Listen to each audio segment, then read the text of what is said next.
Good afternoon, everybody, and welcome to the North Dakota Planning Association Rural Industrial Land Use webinar. If anybody is having trouble with their audio, maybe put it in the chat, but we're just going to assume that everybody can hear. So my name is Natalie Pierce.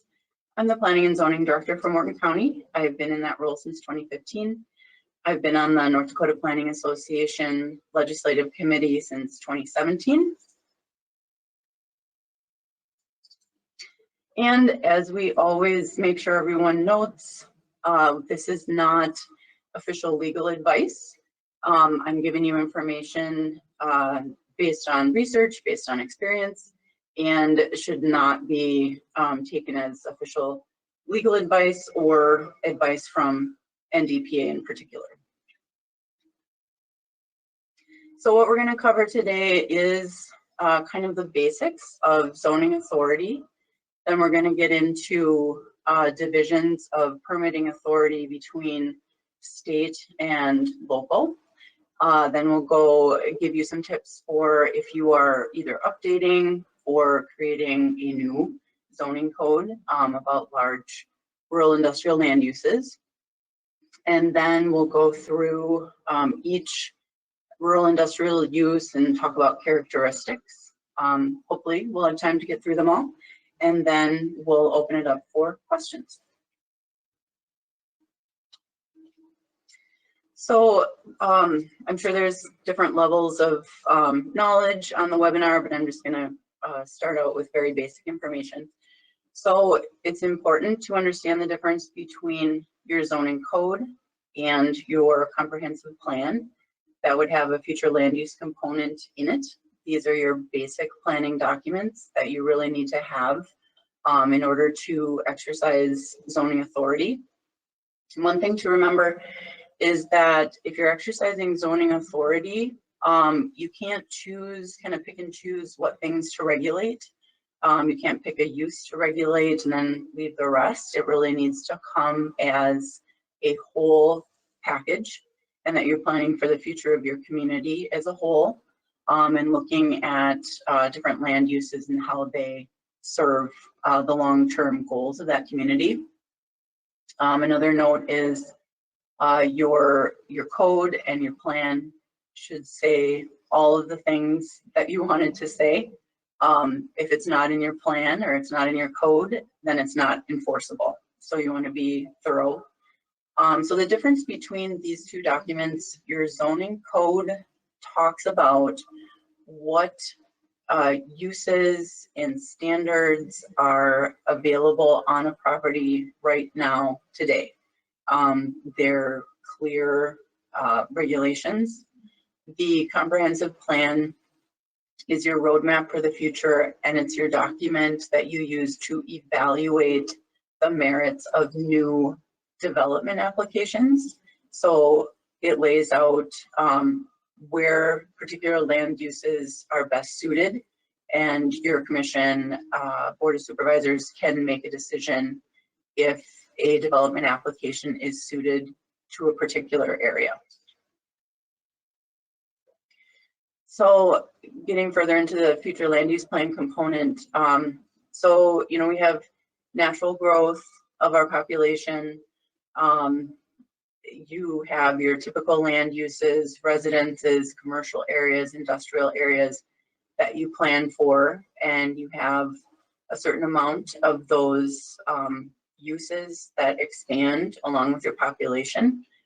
So this future land use plan is your community assessing the suitability of certain areas to receive this growth, whether it's residences, commercial, industrial, and then you put color on a map, so you can say, okay, we received a development application for an industrial use, but they want to locate in a location that we have planned for residential or limited open space, and your board has the ability to say, no, we're not approving this development application because that's not the appropriate use in the area that we have designated for that use.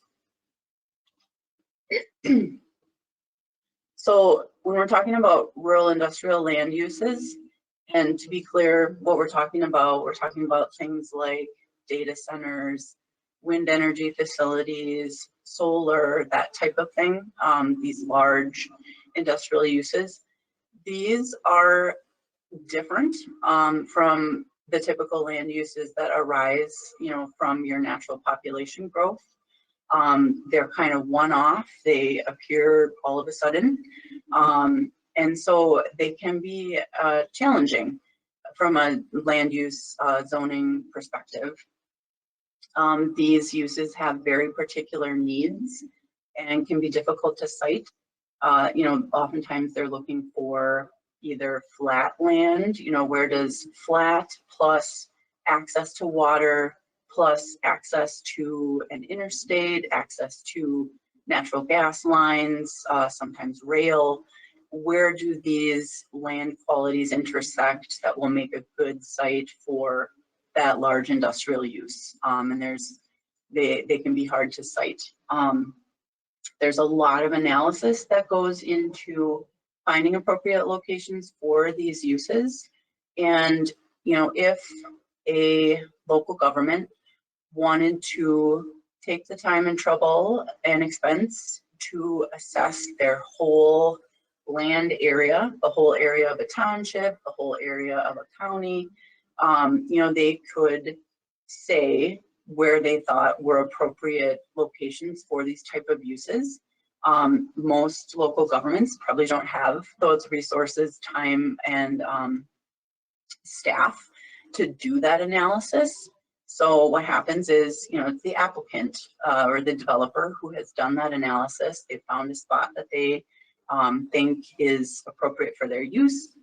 But what they're not necessarily looking at is that the appropriate site for the community and the community's goals and priorities. So a lot of times these are essentially a spot zoning. And a spot zoning means there may not be very clear standards or regulations for whether that use is appropriate in that location or not.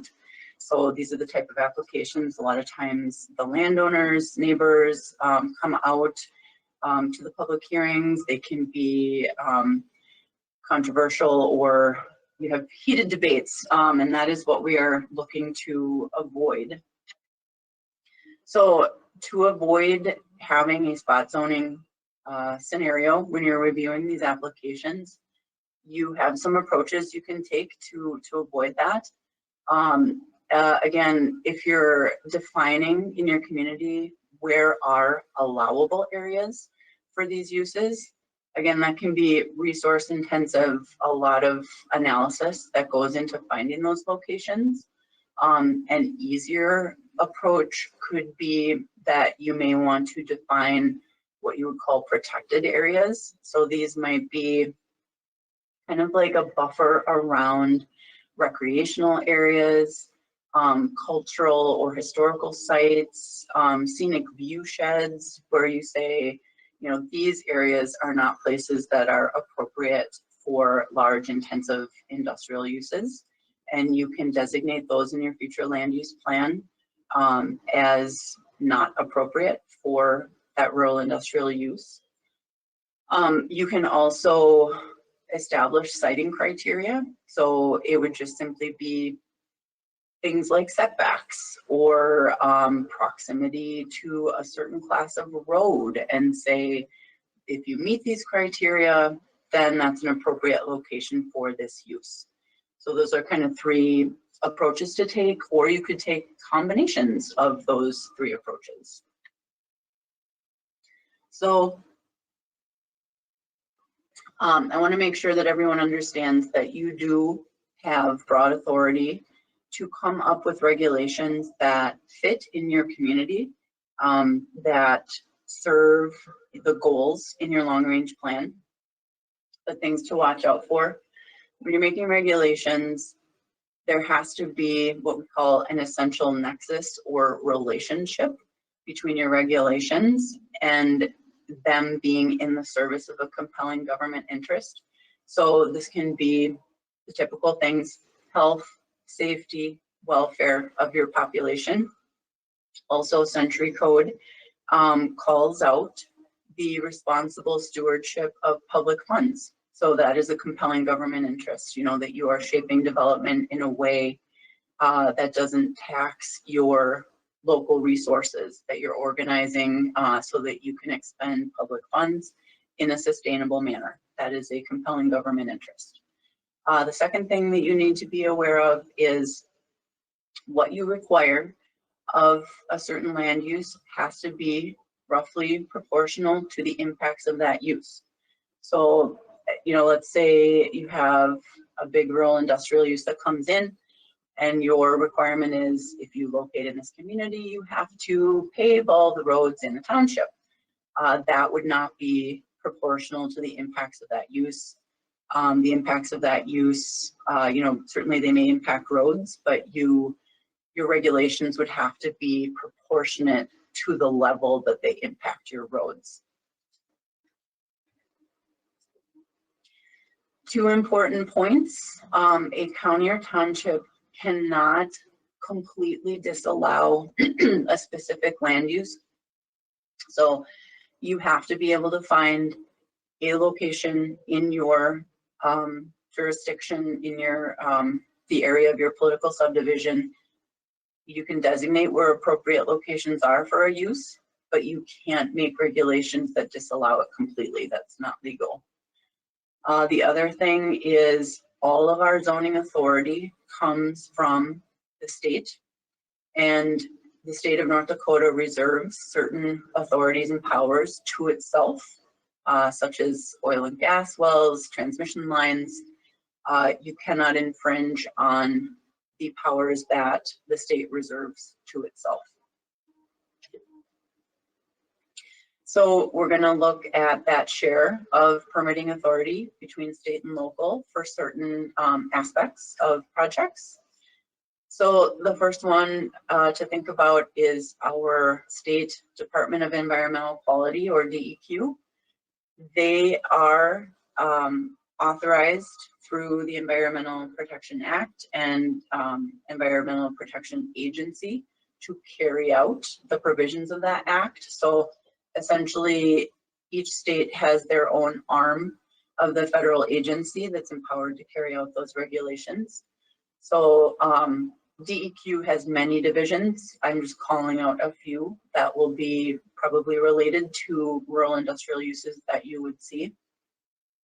So water quality, they're reviewing stormwater management plans, industrial wastewater discharges. Division of Air Quality is looking at air emissions from these projects. Division of Waste Management is the division that looks at the nutrient management aspect of animal feeding operations. That is one area in particular with animal feeding operations that the local political subdivision cannot have any oversight or regulation over. You have to leave all the environmental impacts of APHOs up to DEQ to regulate. Next one is the Industrial Commission, and the Industrial Commission has many functions, departments, divisions, even things like Bank of North Dakota, the Housing Finance Agency. Many of them, we're just looking at the Department of Mineral Resources in this case.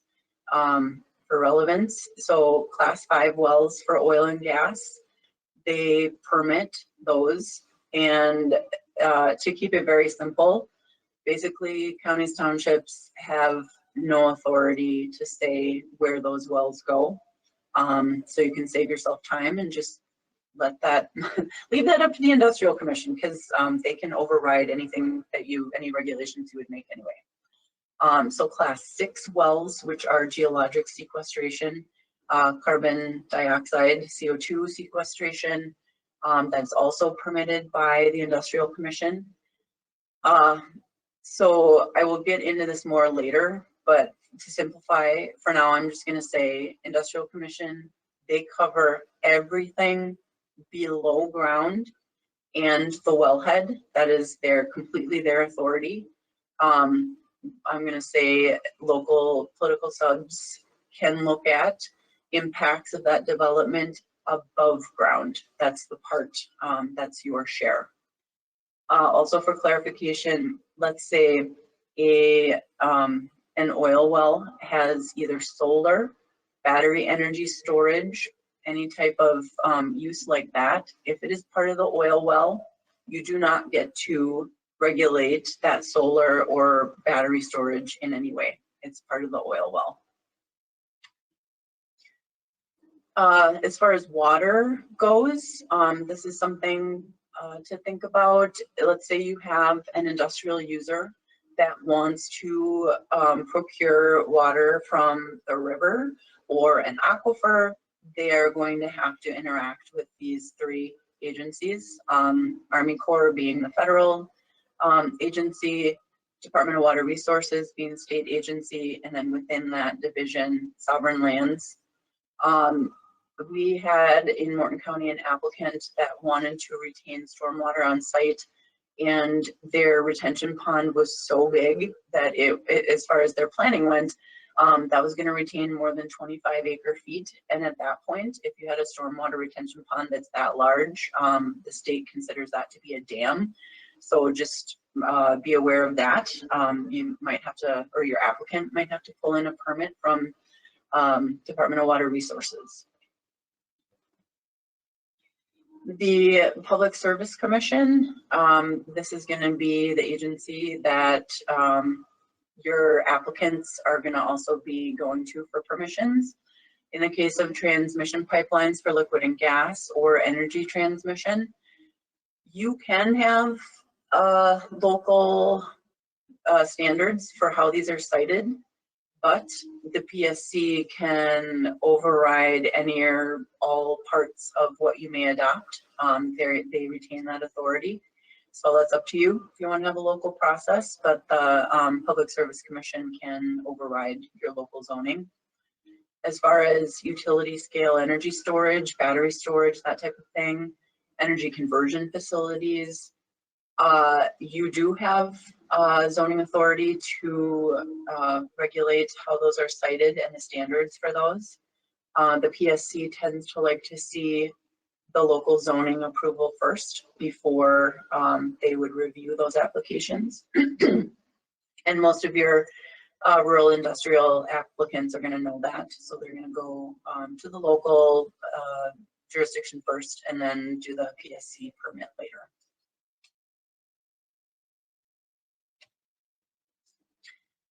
House Bill 1258 was a bill that came out of this last session. It modified just a little bit the PSC process for energy transmission siting. So this would be high voltage transmission lines. So it's not much different than it was before, but the process would be a developer would submit their application to PSC. PSC notifies the local government. Local government has 10 days to respond to the PSC with their quote unquote local requirements. So this is a little funny. They didn't define what local requirements means. It could be zoning, it could be a road use agreement. If you want to guide this development, I guess I would say send them everything that you have, and then the PSC will decide which parts of your local regulations can apply. Or if they're unreasonably restrictive or apply directly in the face of state or federal regulations, they will just not apply those local requirements. But they do want to respect road use agreements. So that road use agreement is something that will definitely apply. The PSC cannot say, we're just not going to apply that. So you have more latitude to take care of your roads. So again, to summarize, counties and townships can regulate the above ground portion of CO2 sequestration facilities. I will say this is not crystal clear. It has not been tested yet. I had asked the Industrial Commission for their call on whether this the above ground portion can be regulated or not. They did not get back to me. So I think what that means is it's kind of a wait and see. For now, I would say go ahead and make your regulations, and the degree to which those are respected, or if in the future the state really clearly preempts your local regulations. That could have to do with political climate or other things. So for now, I would say it's probably worth it to adopt some regulations if that land use is a major concern for your community. Cryptocurrency, data centers, wind energy, solar battery, you can guide the shape and siting of those uses. Feeding operations, you can regulate size, scope, and location. You can't regulate anything else. And I will talk more about that later. So I'm going to go through tips for either creating or updating your zoning code. I'm going to talk, many of these rural industrial uses have similar, similar impacts.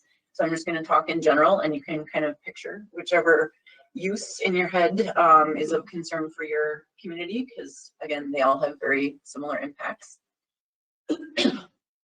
So if you do not have an ordinance, but you hold zoning authority, or if your zoning code or your future land use plan are a little dusty and cobwebby, you can adopt a moratorium on specific uses for the express purpose of developing standards to guide those uses.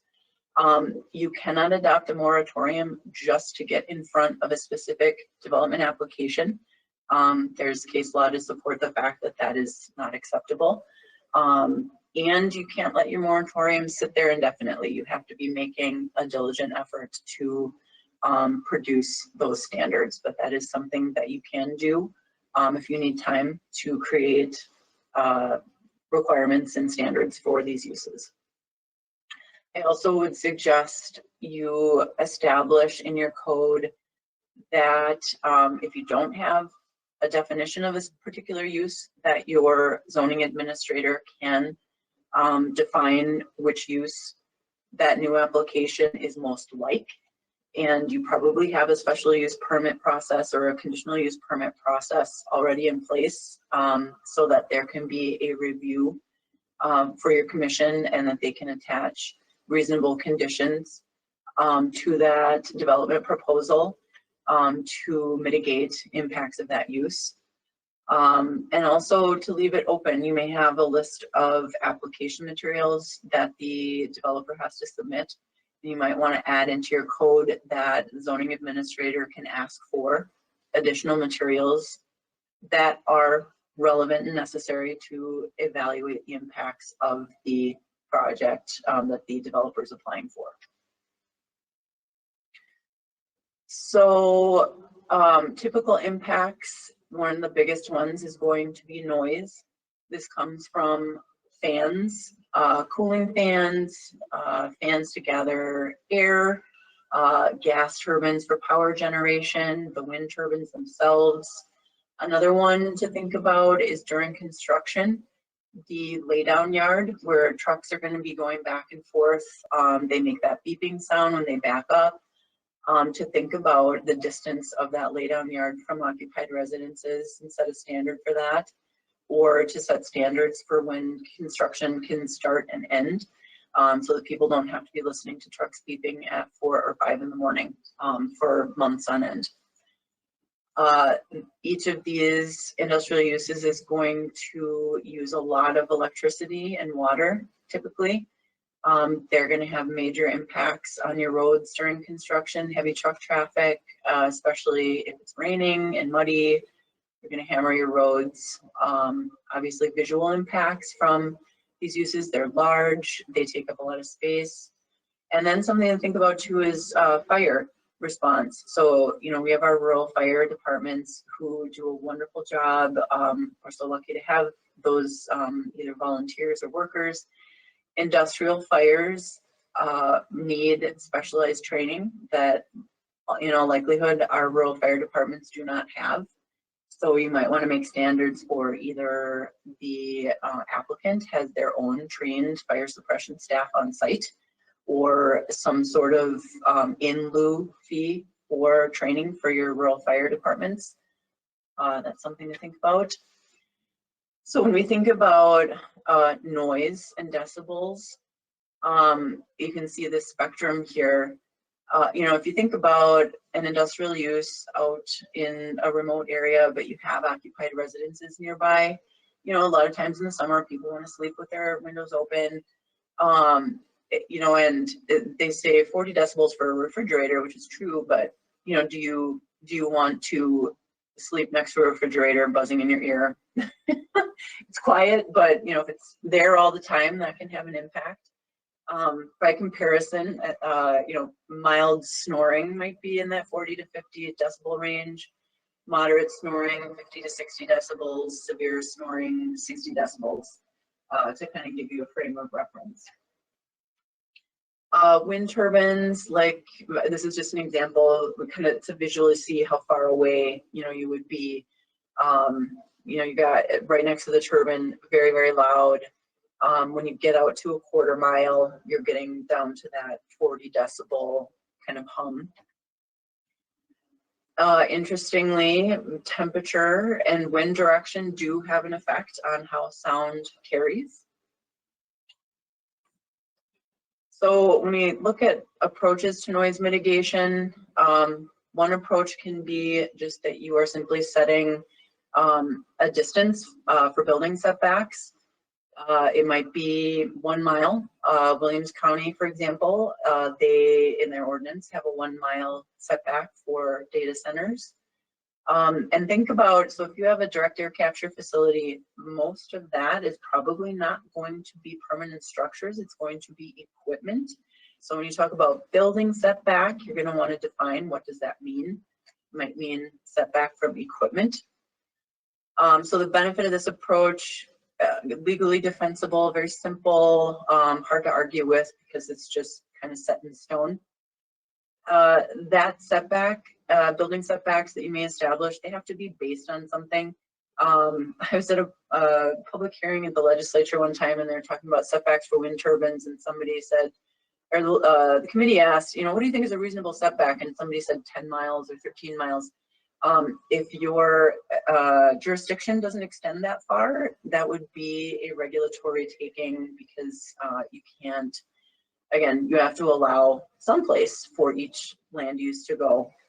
So it's got to be reasonable. Another approach to noise mitigation could be you measure the proposed project against your ambient baseline noise level that's out next to the project site, and you require the applicant to mitigate the impacts of their own project. I'm going to say this isn't necessarily tried and tested or the most robust legally defensible way, but generally if your ordinance is clear, consistent, thorough, reasonable, and attainable for your applicants, those qualities lend themselves to legal defensibility. So for Morgan County, we're developing a direct air capture land use standards, and it is in draft form right now, but our approach that we're taking based on a lot of input in our subcommittee is to have the applicant come up with a plan for how they're going to measure baseline ambient noise. So they put out measurement devices in critical locations. Those critical locations might be nearest occupied dwelling. They might be property boundary of a non-participating landowner. They might be a county park. And so to measure what is the baseline noise in those sensitive locations, and then do a noise modeling study. You would have a qualified third-party contractor. You know, there's software that can come up with the noise model and look at how far do those decibel levels extend. And then you would look at the difference between after the project or during project operation versus baseline ambient. And you could set a no greater than fill in the blank decibel level increase. So what I have heard is that our human ear can't detect a increase or decrease of less than 3 decibels. So it's just if your decibel level changes by 3, you're not going to be able to tell the difference. But your community could set a decibel level increase that is acceptable to your community. Or you could just say, you know, here's the decibel level that, you know, not to be exceeded for sensitive land uses. That level might be 40, it might be 45, something your community could choose. Again, being reasonable. If you said 20 decibels, that's probably less than ambient noise. That's not going to be reasonable or legally defensible. So you're going to have your requirements for the elements that an applicant has to submit as part of their application. Require all the information that you are going to need to evaluate the project. Think through what you need from your applicant. And then you'll have also your siting and performance standards. So siting being where is an appropriate place for these uses to go. What kind of mitigation do they have to have for the impacts they're going to produce?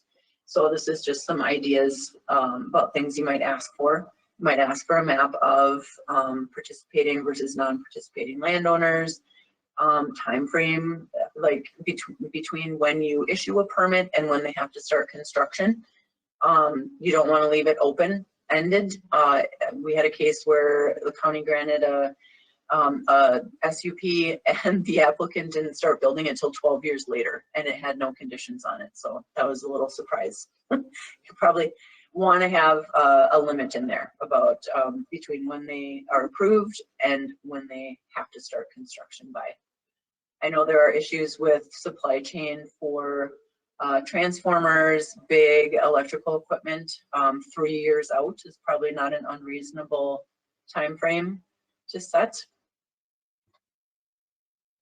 And thinking about your roads, there's going to be big impacts to roads. You may want to require that your applicant has a traffic impact study done to see what they may need to change on the roads, particularly for construction phase, because a lot of these are going to be very intense during construction, and then they might not have many staff during ongoing operations.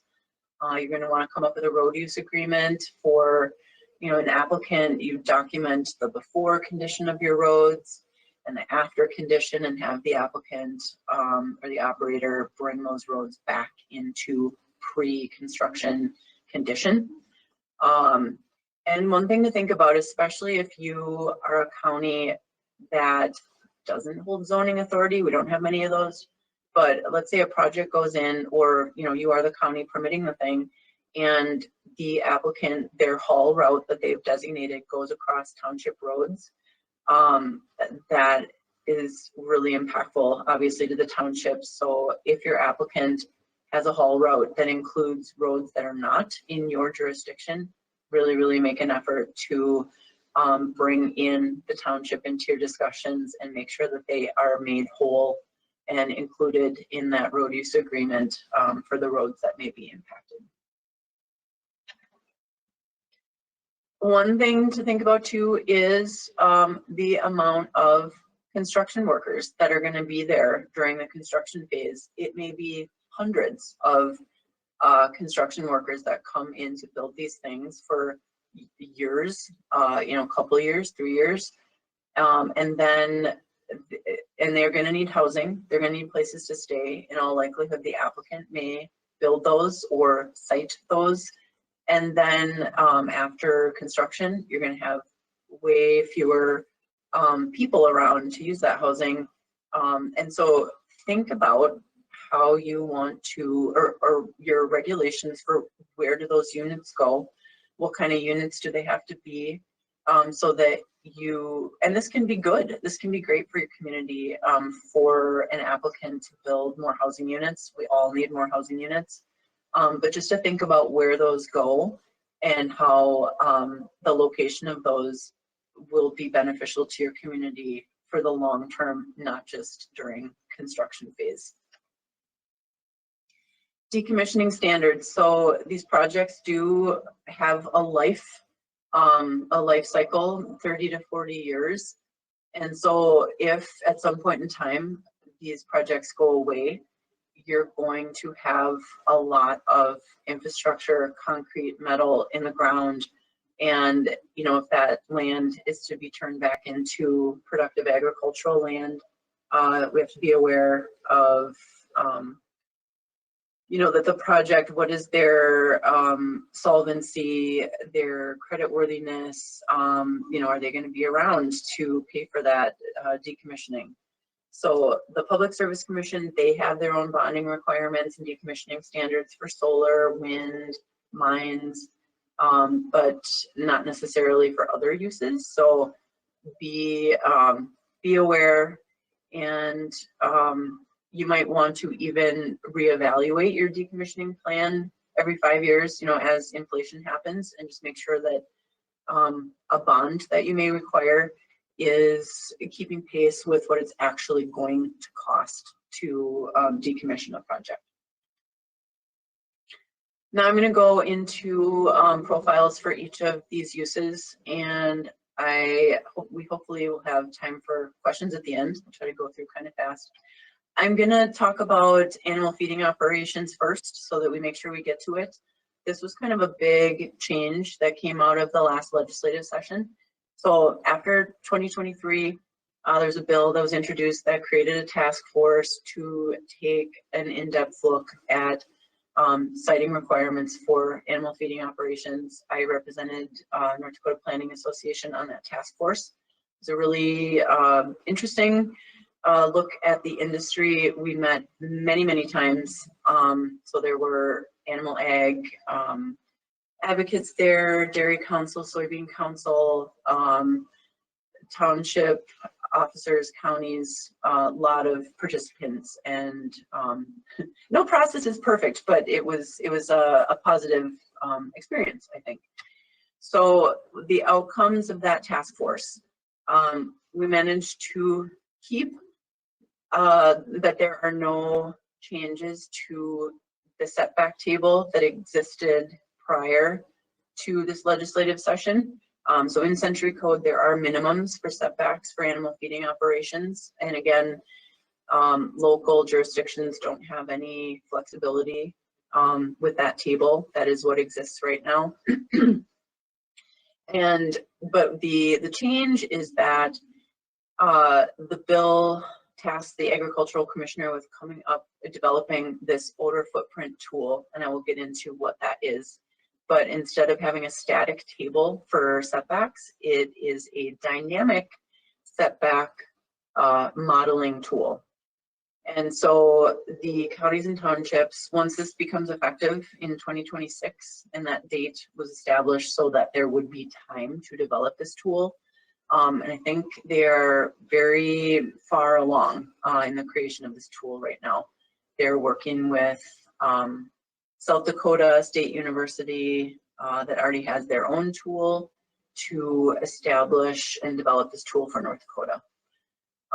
So the bill allows counties and townships the option to continue using that static setback table or to use this more dynamic odor footprint tool. Also, one thing I managed to get changed in the language in Century Code, I think it was a bit unclear because it would say a board of county commissioners or township officers may not preclude the development of an animal feeding operation in the county. You know, that sort of gives the impression that no one can make any rules about it. And so I had them add the language except as provided for in this section. So you can regulate to a certain extent. Again, it is limited to type of animal, size of the operation, scope. So when we're talking about the odor footprint tool, we are regulating to an annoyance-free threshold. What does this mean? So from April to October, you know, when it's warm and odors drift around, we're talking about the amount of hours that you would be annoyed by odors that may come from an animal feeding operation. So there's roughly 720 hours in a month. So if you had 98% annoyance free, or 15, it'd be 15 hours of annoying odor potentially. Or if you have 94% annoyance threshold, you may have 44 hours of annoying time. So in the bill, it specified that in North Dakota, counties and townships can only regulate to an annoyance-free threshold of 94% or less. So that would be maximum 44 hours of annoying time during that month. And what does annoying mean? So that means the smell would reach an intensity that an average person would change their behavior. So if you were planning to have supper, you're going to grill and eat outside, the smell would be so annoying that you would change your behavior and you would move dinner inside. Or if you were going to leave your windows open, you would change your behavior and close your windows. That's what they call annoying. So there is a pretty robust tool in that Nebraska is using. I was going to navigate to the website, but we're kind of short on time. So this gives you a really good sense. You would input your number of head, the size of the buildings, what you're going to do for manure management, and you select a location, a point on the map, which is this central white point there, and it would give you, based on information in the model about how the wind, prevailing winds in that area, it would tell you what your appropriate setback is from that point. So again, this is dynamic based on type of facility, type of animal, type of manure management, etc. So North Dakota, the idea is to have a tool like this that would be web-based or GIS-based that people could go to and establish their setbacks. And this would be an option that counties and townships could use to regulate setbacks for animal feeding operations. One thing to be aware of, unlike other rural industrial projects where you can develop road use agreements and have a lot of conditions, animal feeding operations are not the same. You cannot regulate them in that way. You can't apply any kind of fee or cost on the applicants in excess of $500. It's not going to get you very far when it comes to roads. So there is this Ag Infrastructure Grant Program through Department of Agriculture for communities to get grants to improve roads, bridges, utilities that are necessary to serve a value-added ag business. I put that link in the chat, so hopefully you'll be able to access that.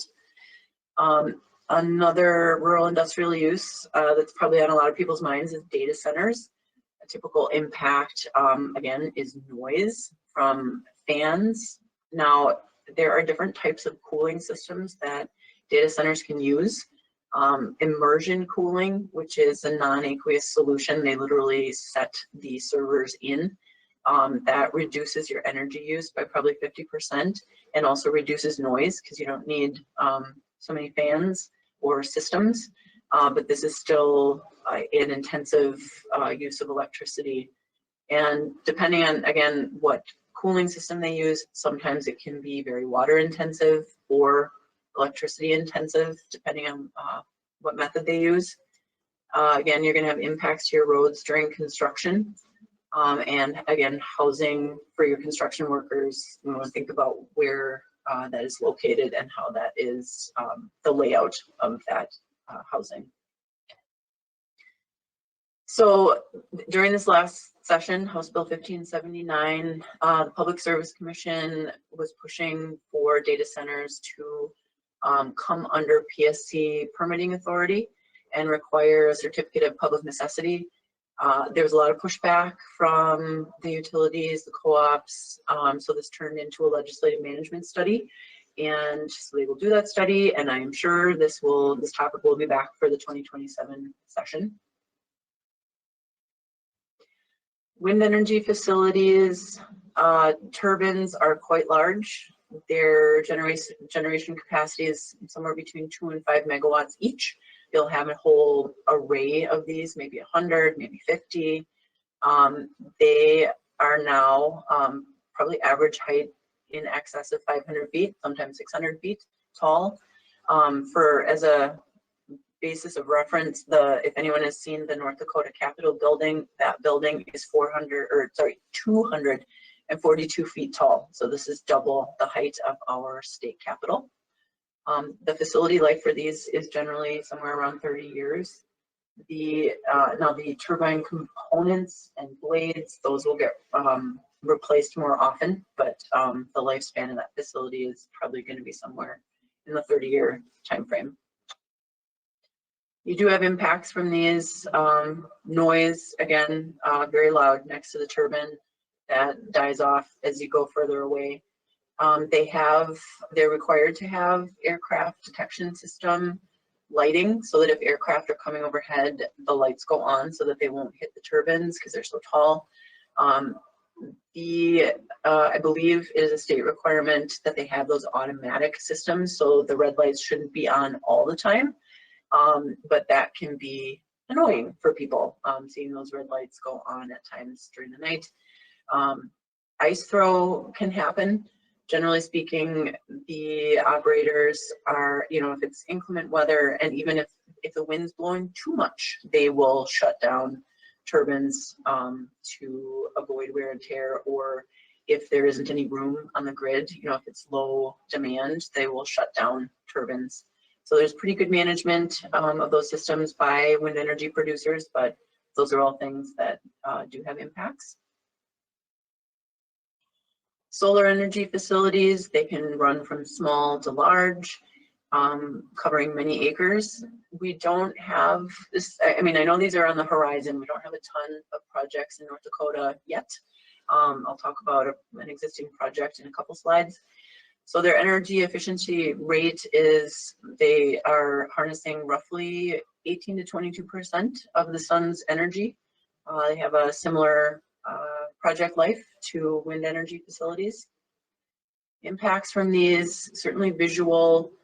You can address a lot of that through vegetative, plantings, vegetative buffers, screenings. You, again, may want to designate areas of your township or county that are around, either scenic view sheds, cultural, historically sensitive areas as just not appropriate for this type of development, and reserve this development for elsewhere. Noxious weeds can be an issue, managing those, because it's hard to get in between these rows. Some people, or some facilities may graze sheep or goats, to eat down those weeds. There's no cost-effective configuration for solar panels yet where you could graze cattle. That doesn't exist yet. The other thing you're going to want to think of, these can take up a whole lot of space. So thinking about where your future development is going to go, if you're expanding in a certain direction, and that residential development is going to move in that direction in, let's say 30 years, you might want to also reserve that and say this is not an appropriate location for solar, because you're going to have to, if you do get development, it's going to leapfrog sideways or past this, and that may mess up your infrastructure and how that is laid out. So thinking about 30 years down the line. Environmental impacts, stormwater is a big thing, because it can be that because of the shadow from these, vegetation actually stops growing, and then you may have stormwater impacts because you've got water running and no vegetation to absorb it or hold it back. This is an area where DEQ actually does not have a review process for stormwater, specifically for solar.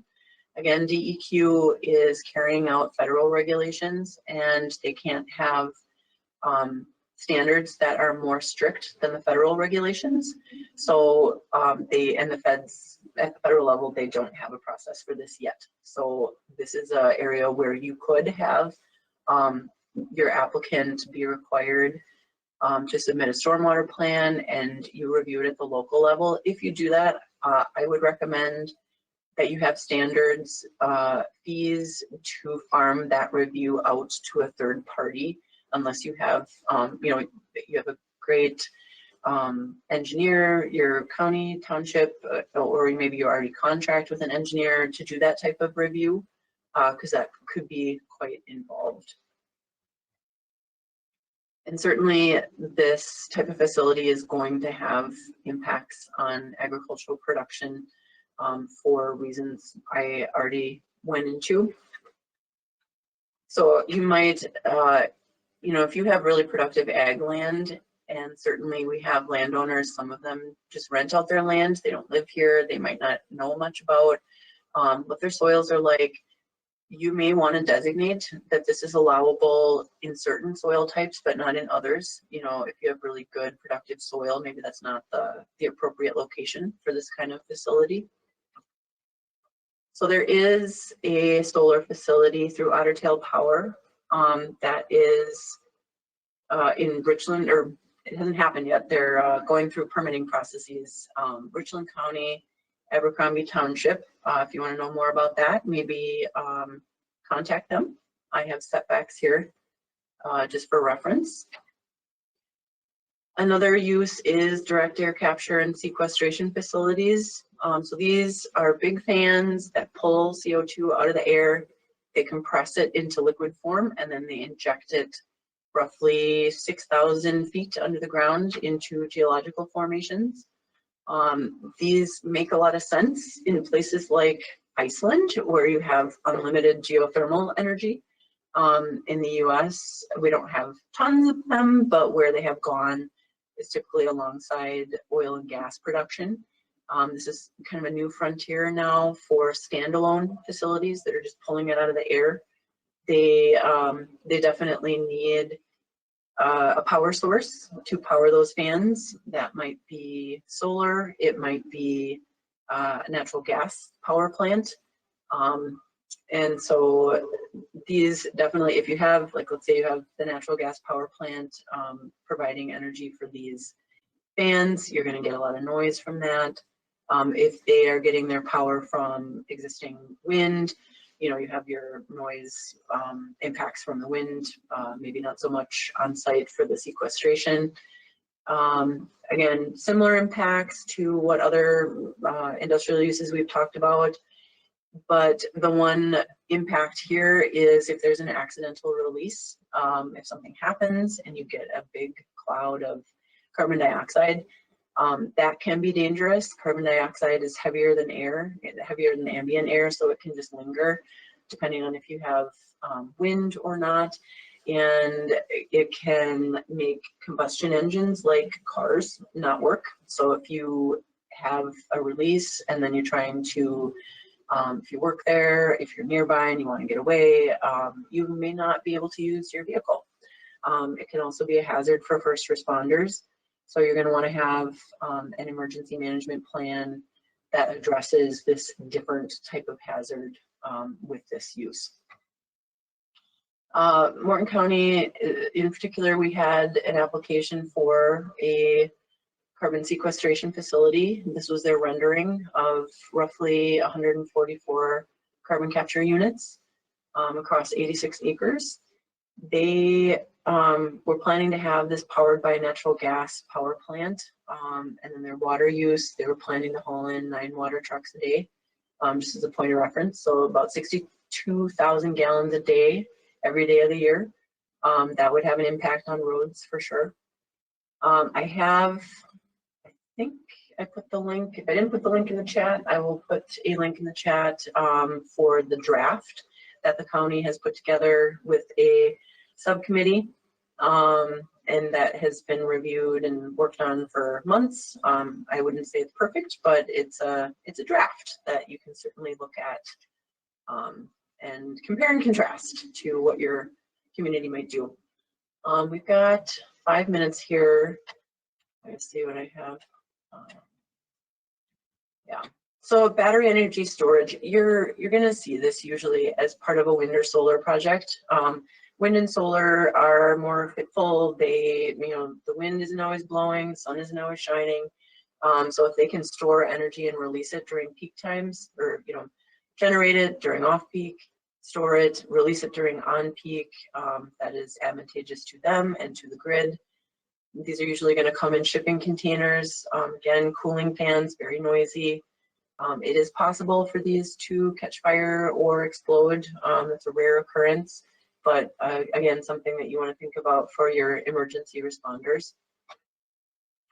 Let's skip that.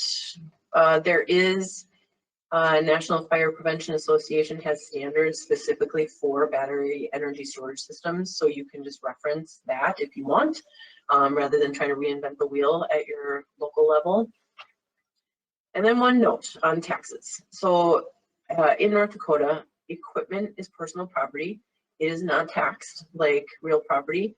So if you have, a data center, that's going to get taxed as a building. If you have a direct air capture facility, that is mostly equipment, and it is not taxed like a building. So in thinking about fiscal impacts. Final thoughts. So in developing your regulations, you want to think about this in terms of defining appropriate locations for this development, how you can mitigate impacts, instead of just saying, oh my gosh, we don't want it here, or trying to block it altogether. You can't do that. And if you're going to hold zoning authority, you have to exercise it as a whole, for your whole community, for all the uses. You can't just adopt your zoning authority to combat one particular use. Major point, this webinar is brought to you by the North Dakota Planning Association. They have a lot of resources. This webinar is being recorded. If you want to access this or other webinars in the webinar library, you can become a member. It's very inexpensive, $55 a year for a single person. There are rates for companies and public boards, up to 5 people or 10 people, for around $200 and $250 a year. So with that, I'll take questions, and for anybody who wants to stay on a little longer, I am happy to go over a little bit. So thank you very much for attending, and hope we can get some questions answered.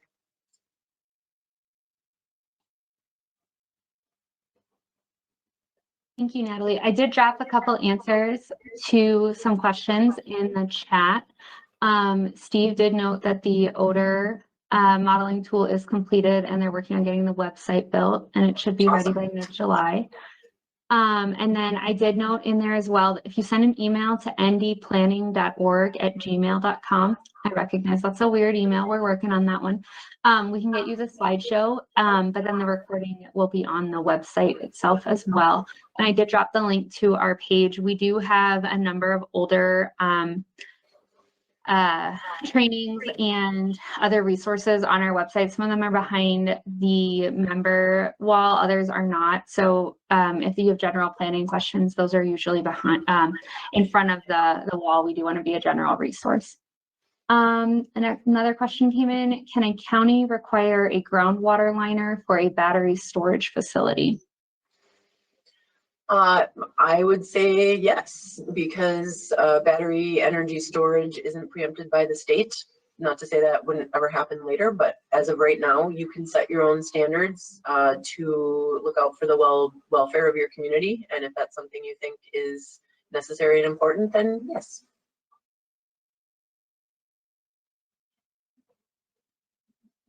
And again, as long as it's not on an oil pad, if it's part of an oil or gas situation, it has to be just part of that oil or gas facility, and you cannot regulate it, to be clear.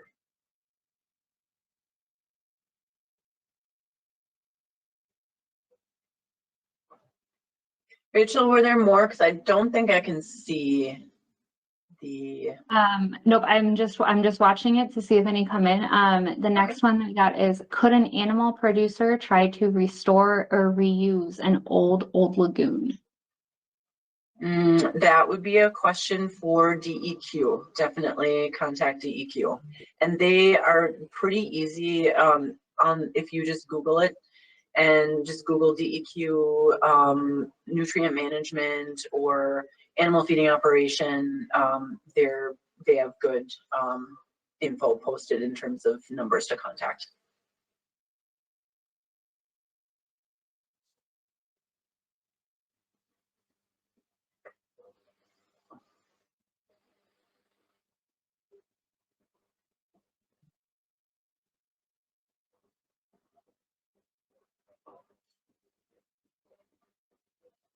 Was that it, Rachel, for That is all that I have seen come in. Thank you everyone for your time today. Thank you for joining us. If this is your first experience with the North Dakota Planning Association, we hope it was a good one. As noted, we do these types of webinars on a regular basis. We also have a conference every other year that focuses on a variety of different things. Sometimes it's more urban, sometimes it's more rural. We do partnerships with the Association of Counties and League of Cities all the time. So, and Vision West. And so we really appreciate your attendance today, and we hope to see you again soon. Thanks, everyone. Have a great day.